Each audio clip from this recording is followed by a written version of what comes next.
So I'm going to show you the two poles that I mainly use. This is the pole that I use. Well, I bought this from B&Q a few years ago, and I quite like it because it's a stiff pole. But I don't like the clamps really, because you either do them up too tight and you can't undo the clamps, or you don't do them up tight enough and the section starts moving. So I tend to use this pole to put a duster on the end. And the only other issue that I had with this pole is to get this angle arm to fit on, because this is slightly thicker than I can't get it on basically. So I had to heat up this with a heat gun, melt it a bit. You can see it's a little bit discoloured and not smooth, because I've had to heat it up, put it on, and then when it cooled, well, put it in a bucket of water, and it clamped the pole. But if I just move it slightly, it does move a bit, so it's not on perfectly tight.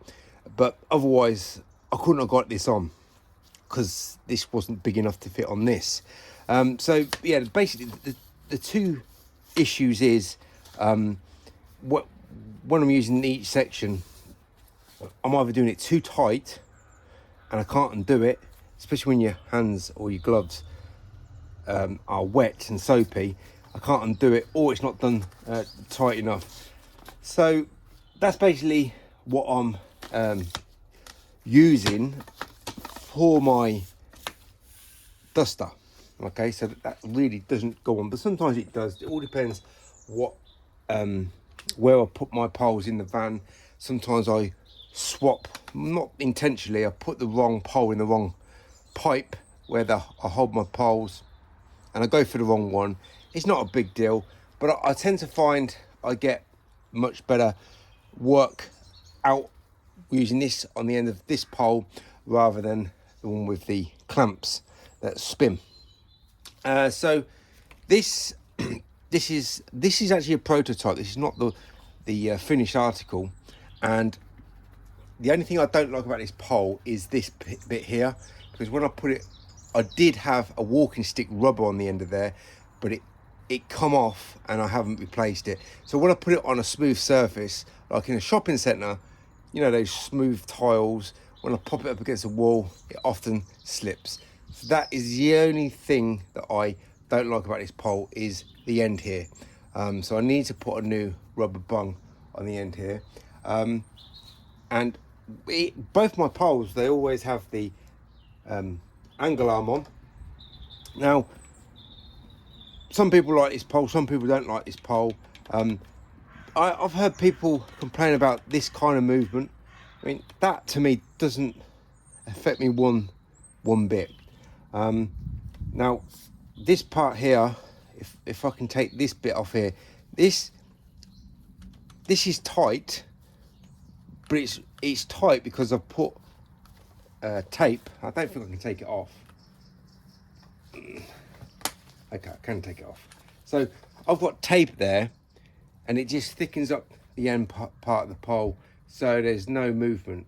So I don't know whether this is the case with finished poles. I don't know, because literally most of the time, most of the tools that I use, they're prototype tools and they're not finished articles. So to stop any sort of wiggle problem here, I've just put this tape here, and it firms it up. There's a little bit of movement there, and there is a little bit of movement here, but none of this movement affects the way that I work. So I've used other poles. I've had other window cleaners say, oh, well, you need to use this pole to get the best results. I've used those poles. They've let me use them, and I think to myself, there's no benefit whatsoever using whatever pole it is, you know, an expensive carbon fibre pole. If I wanted to use a carbon fibre pole, I would.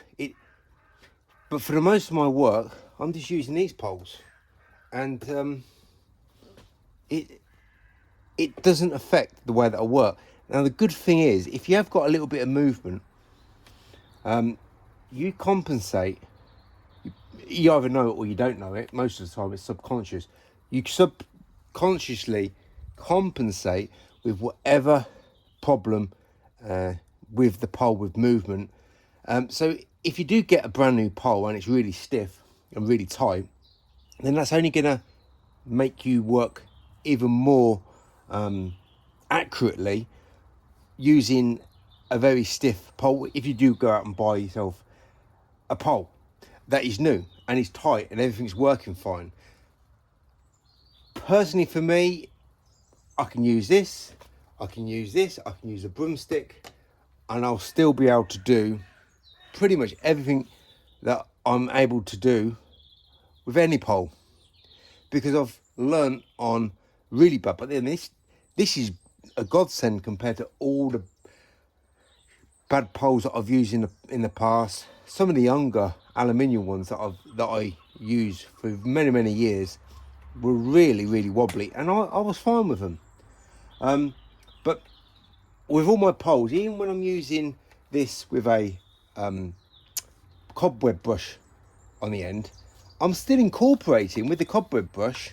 If I've got to clean a sign and I really need to get right inside the deepness of the sign, I will angle my brush so I can get right on top or right inside the O's and get under the T's, the crosshairs on the T's and the dotted I's. This is when I'm cleaning out these signs for companies that I'm working for.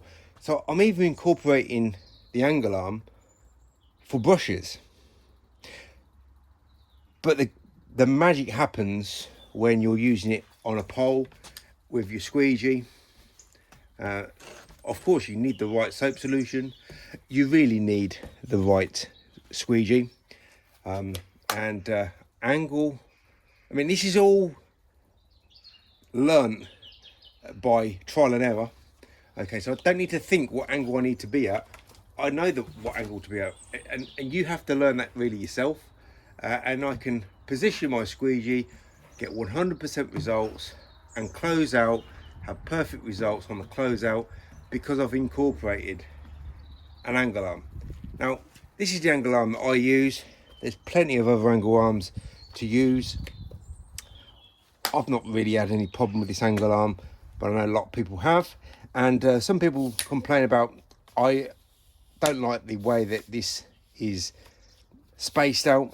Maybe I want to go here. I mean, I remember one guy years ago saying, well, you know, I might not want to go here and here. I might want to go here. Well, stop faffing around. Stop complaining. You can lengthen your pole just by using where you're holding the pole in your hand. You're just making points that are pointless. Do you know what I mean? You're just whining and moaning over nothing. Just concentrate on being as best as you can. The pole doesn't determine how good you are. The squeegee, however, does determine how good you can be.